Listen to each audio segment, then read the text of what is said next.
Par un bel après-midi, un homme nommé Frank retrouve la liberté après 14 ans de prison. Autrefois redoutable chef de la mafia qui supervisait les entreprises illicites de New York, il constate aujourd'hui que son influence a considérablement diminué depuis sa réinsertion dans la société.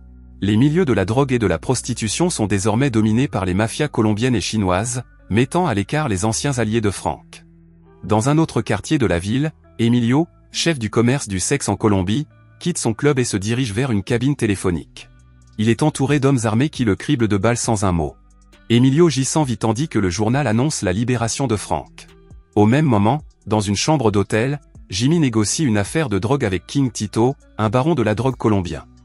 Agacé par les bavardages incessants de Jimmy, King Tito augmente inopinément le prix de 10%, ce qui ne manque pas de surprendre Jimmy. À contre-séhure, Jimmy lui remet une valise pour la transaction, mais à l'intérieur il n'y a que des tampons. Jimmy tue sans pitié King Tito et sa bande. Après s'être occupé des Colombiens, Jimmy et sa bande retrouvent Frank dans une autre chambre d'hôtel. Il s'avère que Frank est le patron d'Emilio et que c'est lui qui a ordonné l'assassinat des deux mafieux. En accueillant Frank, Jimmy lui annonce qu'Emilio et King Tito ont été éliminés avec succès et qu'ils ont récupéré leurs biens et leur argent. Jimmy informe également Frank d'un rendez-vous prévu avec un intermédiaire nommé Delicio, ce qui incite Frank à se préparer à partir pour un lieu de rendez-vous chic. Frank reçoit un accueil chaleureux de la part de son équipe juridique, d'un groupe de politiciens et d'un juge de district. Il se tourne ensuite vers Delicio, lui demandant de l'aider à organiser une rencontre avec un chef de cartel de la drogue nommé Clay, sous le prétexte de relancer ses activités commerciales. Lorsque Delicio part s'acquitter de cette tâche, Frank prend le métro avec la consultante Jennifer. Pendant ce temps, Delicio atteint une salle de jeu animée où se trouvent Clay et ses amis. En transmettant le message de Frank, Delicio se heurte à la résistance de Clay, qui rejette l'idée d'une rencontre, se moquant de Frank qui s'est affilié à des rivaux et exprimant sa préférence pour ne traiter qu'avec des Colombiens. Laissant tomber Delicio, Clay lui ordonne de transmettre le message de rejet. La scène se déroule dans un wagon souterrain bondé où Frank et Jennifer s'amusent. Soudain, 3 criminels s'approchent, essayant d'ennuyer Frank et sa compagne. Mais lorsqu'ils remarquent l'arme cachée sous la veste de Frank, ils reculent. Au lieu de blesser les malfrats, Frank fait preuve de compassion en leur remettant un tas d'argent et en les invitant à le rejoindre dans une chambre d'hôtel pour affaires. Après la confrontation précédente, Frank et sa bande, dirigés par Delicio, se sont rapidement rendus à la rencontre de Clay. Frank insiste sur le fait qu'il doit désormais être impliqué dans toutes les transactions commerciales. Mais Clay refuse catégoriquement de coopérer, ce qui pousse Frank à l'éliminer de façon décisive. Une fois Clay éliminé, Frank demande à ses anciens associés de le rejoindre, car il détient désormais le pouvoir de la ville. Il se rend ensuite chez le maire pour protester contre le retard pris dans le déblocage des fonds pour un hôpital du Bronx. Le maire prétend qu'aucun budget n'a été alloué et met Frank au défi de réunir 16 millions de dollars par ses propres moyens. De façon surprenante, Frank accepte le défi malgré les conseils de son avocat qui lui conseille de laisser tomber. 3 inspecteurs, Tommy, Roy et Denny, l'escortent brusquement. Malgré les tentatives d'intervention de l'avocat, les 3 inspecteurs n'y prêtent pas attention et font monter Frank dans une voiture pour l'emmener quelque part. Arrivé dans une ruelle déserte, il montre à Frank un homme blessé et inconscient, Henry. Frank prétend ne pas connaître cet homme, ce qui met en colère les inspecteurs, qui n'ont cependant aucune preuve contre lui et ne peuvent pas l'arrêter. Il s'avère qu'Enrico est un chef du cartel de la drogue colombien et les inspecteurs soupçonnent Frank d'être impliqué dans la mort des 3 chefs précédents, car ils ont été tués peu après la sortie de prison de Frank. Au même moment, Delicio rencontre Wong, un chef de la mafia chinoise, dans un cinéma pour lui transmettre un message d'affaires de la part de Frank. Wong insiste pour recevoir un paiement en liquide pour un objet pesant 220 livres. Conscient des difficultés financières de Frank, Delicio propose une rencontre en tête-à-tête entre Wong et Frank afin de parvenir à un accord mutuellement bénéfique. Le lendemain, Jimmy s'arrête dans un fast-food et donne généreusement de l'argent à une vieille dame et à ses petits-enfants. Soudain, des détectives et des policiers surgissent de nulle part et lui tendent une embuscade. Jimmy se retrouve encerclé et incapable de s'échapper, ce qui conduit à son arrestation pour le meurtre de plusieurs Colombiens, avec le témoignage d'Henry comme preuve contre lui. Pendant ce temps, Frank visite un hôpital en difficulté dans le Bronx, qui a désespérément besoin de fonds publics.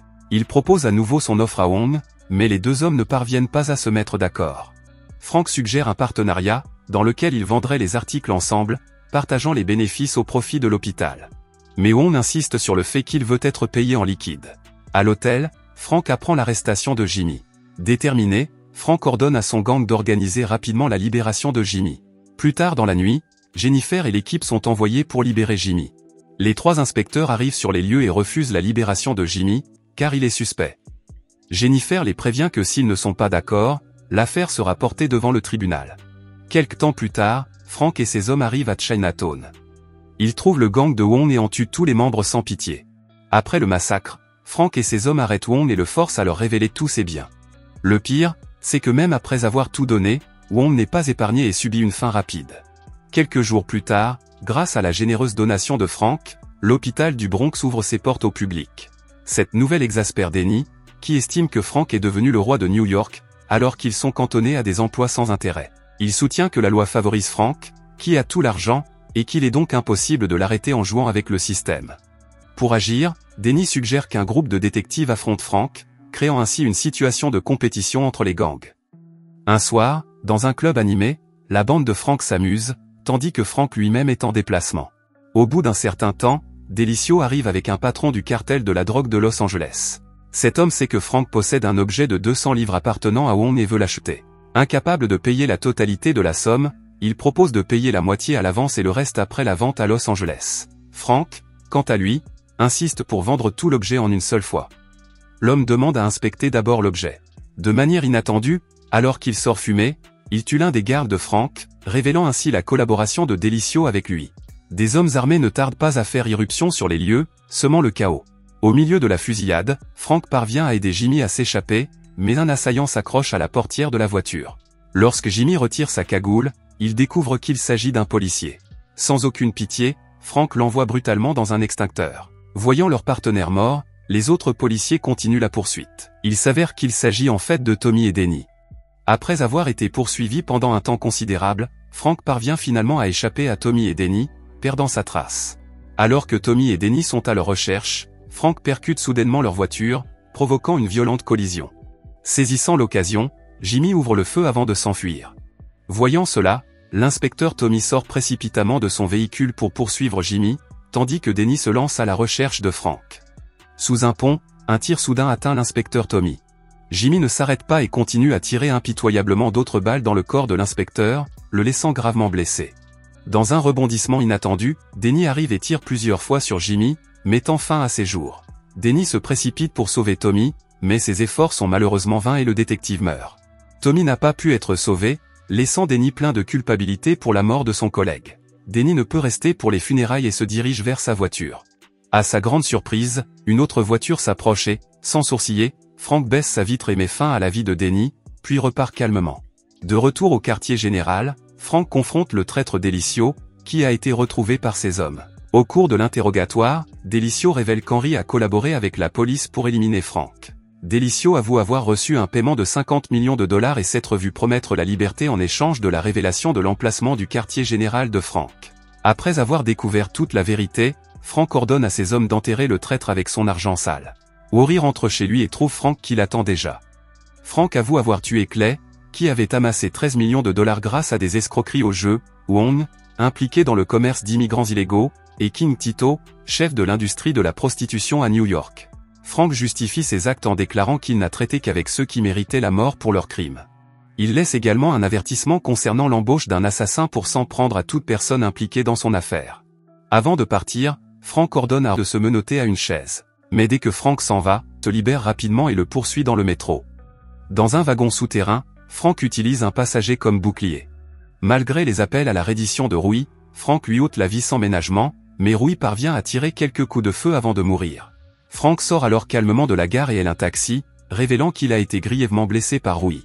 Pendant ce temps, la police, alertée de la fusillade, arrive sur les lieux.